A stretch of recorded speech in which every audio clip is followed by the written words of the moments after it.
Hello friends, welcome back to my channel learning with me. आप सभी का मेरे चैनल पे बहुत बहुत स्वागत है। तो आज हम पढ़ेंगे शिक्षण कौशल और शिक्षण कौशल विषय से कुछ प्रश्नोत्तरी देखेंगे हम। शिक्षण की विधाएं, विधियां और कौशल, जो कि आपके super TET, UP TET exam की दृष्टि से बहुत ही महत्वपूर्ण विषय है। तो पहला प्रश्न है हमारा, शिक्षण कैसी प्रक्रिया है। तो शिक्षण हमारी कैसी प्रक्रिया है?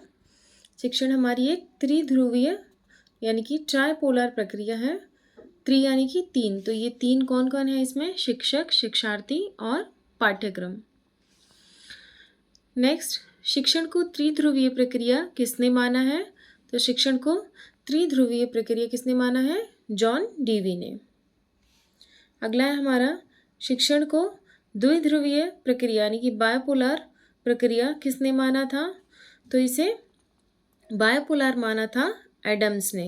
शिक्षक और शिक्षार्थी को ही माना था इन्होंने, पाठ्यक्रम को नहीं। लेकिन ट्राइपोलर यानी त्रिध्रुवीय किसने माना था? जॉन डीवी ने। अगला हमारा, किंडरगार्टन शिक्षण विधि के प्रतिपादक कौन है? तो आप सभी जानते होंगे कौन है ये? Frederick Froebel. फ्रेडरिक फ्रॉबेल जो है ये किंडरगार्टन विधि के प्रतिपादक हैं। क्वेश्चन 5, मॉन्टेसरी शिक्षा विधि के जनक कौन है? तो इसकी है मारिया मॉन्टेसरी। ओके, मॉन्टेसरी शिक्षा विधि के जनक मारिया मॉन्टेसरी। नेक्स्ट, प्रोजेक्ट या परियोजना विधि के प्रतिपादक कौन है? यानी कि प्रोजेक्ट मेथड के, तो ये हैं विलियम किलपैट्रिक। जॉन डीवी के शिष्य थे ये, ठीक है। तो प्रोजेक्ट विधि के प्रतिपादक कौन है? William Kilpatrick. नेक्स्ट है हमारा, ह्यूरिस्टिक या खोज विधि के प्रतिपादक कौन है? तो ये है H.E. आर्मस्ट्रॉन्ग। ह्यूरिस्टिक या खोज विधि के प्रतिपादक कौन है? H.E. आर्मस्ट्रॉन्ग। नेक्स्ट है हमारा, डाल्टन प्लान शिक्षण विधि के प्रतिपादक कौन है? Helen Parkhurst. डाल्टन विधि के कौन है? Helen Parkhurst. नेक्स्ट, बेसिक शिक्षा पद्धति या वर्धा योजना के सूत्रधार कौन थे? तो वर्धा योजना के सूत्रधार कौन थे? महात्मा गांधी। 1937 की है ये। नेक्स्ट है हमारा, सूक्ष्म शिक्षण यानी कि माइक्रो टीचिंग के जनक कौन माने जाते हैं? तो माइक्रो टीचिंग के जनक हैं ड्वाइट एलन।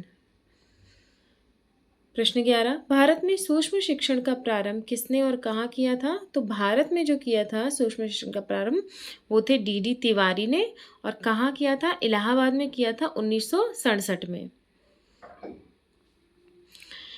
NCERT के अनुसार सूक्ष्म शिक्षण चक्र की कुल अवधि कितनी है?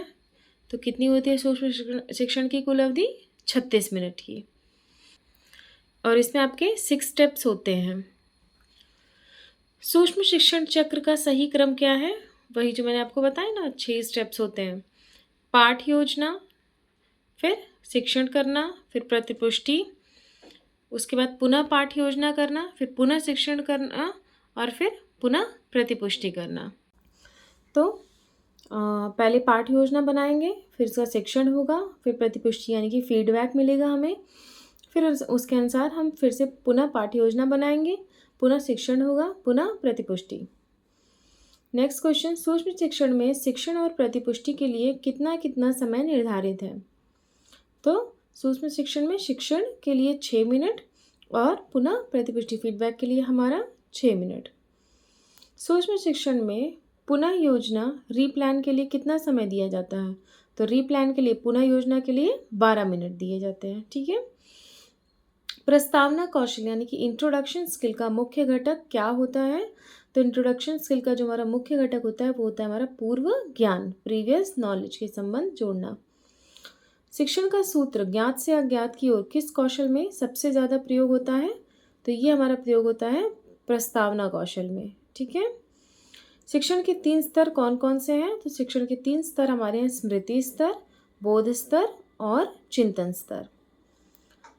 तो डियर फ्रेंड्स, ये थे आज के कुछ प्रश्नोत्तरी जो हमने हल की हैं और ये आपके सुपर टेट एग्जामिनेशन के लिए बहुत ही इम्पॉर्टेंट है।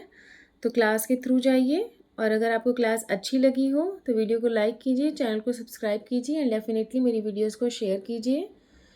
और आप किसी अदर टॉपिक पर चाहते हैं कि मैं वीडियो बनाऊं तो कमेंट में मेंशन कीजिएगा। Thank you so much. मिलते हैं नेक्स्ट क्लास में विद सम न्यू टॉपिक्स।